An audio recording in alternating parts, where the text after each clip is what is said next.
Hi friends, आज की इस वीडियो में हम लोग 10th हिंदी गोधली के काव्य खंड के चैप्टर 5 सुमित्रा नंदन पंत जी द्वारा रचित भारत माता के संपूर्ण अर्थ बहुत ही सरल और आसान भाषा में देखने वाले हैं। उसके बाद इस चैप्टर से जितने भी ऑब्जेक्टिव क्वेश्चन बन सकते हैं आपके लिए लेके आएंगे। उस वीडियो में आप एक्साइटेड रहें, उसके लिए आपको इस वीडियो को अंत तक देखना होगा ताकि आप उसके क्वेश्चन का सही आंसर दे सकें। तो फ्रेंड्स, मैं हूं एसके चौरसिया और आप देख रहे हैं आपकी अपनी यूट्यूब चैनल ट्यूटोरिंग क्लासेस। यदि चैनल पे पहली बार आए हैं तो चैनल को अभी सब्सक्राइब करके बेल आइकन को दबा दें, जहां से हमारे प्रत्येक वीडियो का नोटिफिकेशन मिलता रहे। और वीडियो आपके लिए हेल्पफुल लगे तो प्लीज़ चैनल को सब्सक्राइब, वीडियो को लाइक और दोस्तों को भी शेयर जरूर कर दीजिएगा। आइए, किसी भी कविता या कहानी को पढ़ने से पहले उस लेखक या कवि के बारे में जानना बहुत ज़रूरी होता है, जहाँ से ऑब्जेक्टिव क्वेश्चन बनते हैं। तो हम लोग भी सुमित्रा नंदन पंत जी के बारे में परिचय प्राप्त करते हैं। सुमित्रा नंदन पंत का जन्म 1900 में अल्मोड़ा जिले के रमणीय स्थल कौसानी, कहाँ है, उत्तरांचल में है, यहाँ पे हुआ था। सबसे दुखद बात यह है कि इनके जन्म के 6 घंटे बाद ही इनके माता सरस्वती देवी का निधन हो गया और इनके पिता गंगा दत्त पंत कौसानी में ही टी एस्टेट में अकाउंटेंट थे। इनकी प्रारंभिक शिक्षा दीक्षा जो हुई उनके गांव में ही हुई और फिर हाई स्कूल से उच्च शिक्षा प्राप्त की। इसके बाद वे कुछ दिनों तक वे उन्हीं पे रहे, उसके बाद वे आजीवन इलाहाबाद में रहे। और इस महान कवि का निधन 29 दिसंबर 1977 ईस्वी में हुआ। पंत जी का आरंभिक काव्य जो है प्रकृति प्रेम और शिशु सुलभ जिज्ञासा को लेकर हुआ था। उनकी आरंभिक रचनाएं प्राकृतिक और सौंदर्य के प्रेमी कवि की समयशीलता से अभिव्यक्त एवं परिपूर्ण है। पंत जी जो हैं प्रवृत्ति से छायावादी हैं, परंतु इनके विचार उदार मानववादी हैं।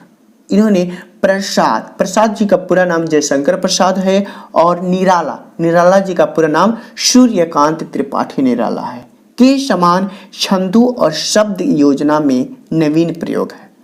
पंत जी प्रतिभा जो है इनकी कलात्मक सूझबूझ से संपन्न है, अतः उनकी रचनाओं में एक विलक्षण मृदुता और सौष्ठ मिलता है। पंत जी प्रारंभ में वे प्रकृति सौंदर्य से अभिभूत हुए, फिर मानव सौंदर्य से उन्होंने समाजवाद की ओर आकृष्ट किया।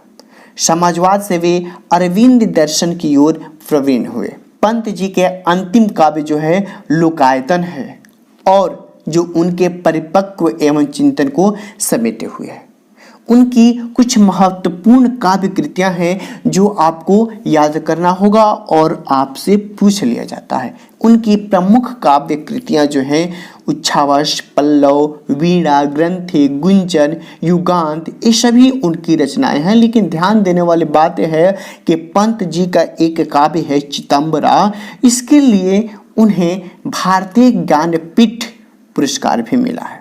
और ये जो हम कविता पढ़ेंगे भारत माता, वो उनके कविताओं के संग्रह ग्राम्या से लिया गया है।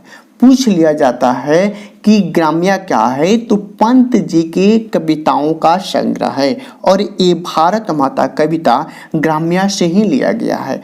और यह कविता उस समय की है जब हमारा देश गुलाम था। और आपके पाठ्य पुस्तक से संबंधित एक क्वेश्चन पूछ लिया जाता है कि भारत माता कविता का कैसा आदर्श प्रस्तुत किया गया है, मतलब कैसा चित्र प्रस्तुत किया गया है। तो यहाँ यथा तथ्य चित्र प्रस्तुत किया गया। यथा तथ्य चित्र कहने का मतलब है कि हमारा जो भारत जो था वो कई तरीकों से परिपूर्ण था, यानी कि शिक्षा संस्कृति से परिपूर्ण था और आज कैसा है वैसा चित्र आपके सामने प्रस्तुत किया गया है। तो यहाँ से आपके ऑब्जेक्टिव क्वेश्चन बनते हैं। आइए अब हम लोग इसकी व्याख्या को ओर बढ़ते हैं।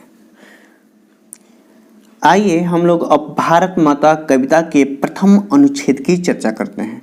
आपकी पाठ्य पुस्तक में एक क्वेश्चन पूछ लिया जाता है और आपके एग्जाम में पूछा भी गया है। भारत माता कविता के प्रथम अनुच्छेद में कवि भारत माता का कैसा चित्र प्रस्तुत करता है? तो आइए देखते हैं। भारत माता ग्रामवासिनी, खेतों में फैला है श्यामल, धूल भरा मैला सा आंचल, गंगा यमुना में आंसू जल, मिट्टी की प्रतिमा उदासीन। भारत माता ग्रामवासिनी यानी भारत माता जो है गांव में निवास करती है और खेतों में फैला है श्यामल यानी खेतों में जो हरियाली फैली हुई है, लोग कड़ी धूप में मेहनत करते हुए ऐसा प्रतीत हो रहा है कि उनका रंग बिल्कुल सांवला हो गया है और भारत माता का आंचल धूल कण से भरा पड़ा है। उनकी आंखों में जो अश्रु हैं, आंसू हैं, वो गंगा और यमुना के भांति बह रहे हैं। ऐसा लग रहा है मानो भारत माता मिट्टी की प्रतिमा बनी हुई है और उदास है। तो आप समझ सकते हैं कि भारत माता कविता में प्रथम अनुच्छेद के अनुसार कैसा चित्रण प्रस्तुत किया गया है। आइए दूसरे अनुच्छेद की ओर बढ़ते हैं। कविता का दूसरा अनुच्छेद देखते हैं। दैन्य जड़ित अपलक नत चितवन, अधरों में चिरनीरव रोदन, युग युग के तमशे विषनन मन, वह अपने घर में परवासने। इस पंक्ति के माध्यम से पंत जी भारतीय किसानों की दुर्दशा का चित्रण प्रस्तुत हुए कहते हैं कि दैन्य जड़ित अपलक नत चितवन। दैन्य माने होता है गरीबी, दीनता, अपलक माने एकटक, नत माने झुकाए हुए, चितवन मत दृष्टि यानी कि इनके ऊपर इतना कष्ट दिया जा रहा है, इतना शोषण किया जा रहा है कि वह एकटक सर झुकाए हुए उसको देख रहे हैं। उनके ओठों पे वही अस्थाई रुदन और कंपन है जो लंबे समय से चला आ रहा है और उस लंबे समय के रुदन से उनका मन एकदम विषादमय ग्रसित हो गया है। ऐसा लगता है मानो वह अपने ही घर में प्रवासी की भांति रहे। प्रवासी मतलब होता है एक जगह से दूसरी जगह क्या होना रहना, अपने ही घर में दूसरे की भांति रह रहे हो, मानो उनका अपना कुछ है ही नहीं।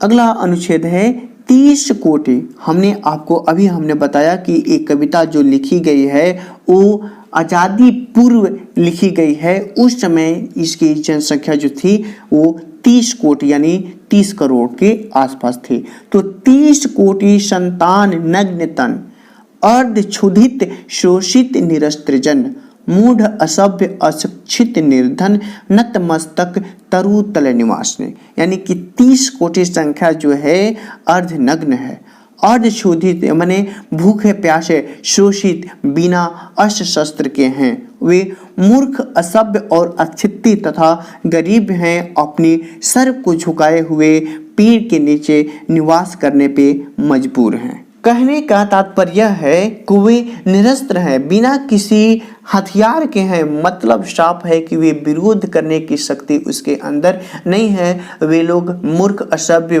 बन के ही वे वर्षा, गर्मी, धूप जो भी है वो पेड़ के नीचे निवास करने पे क्या है, मजबूर हैं। आइए आगे की ओर बढ़ते हैं।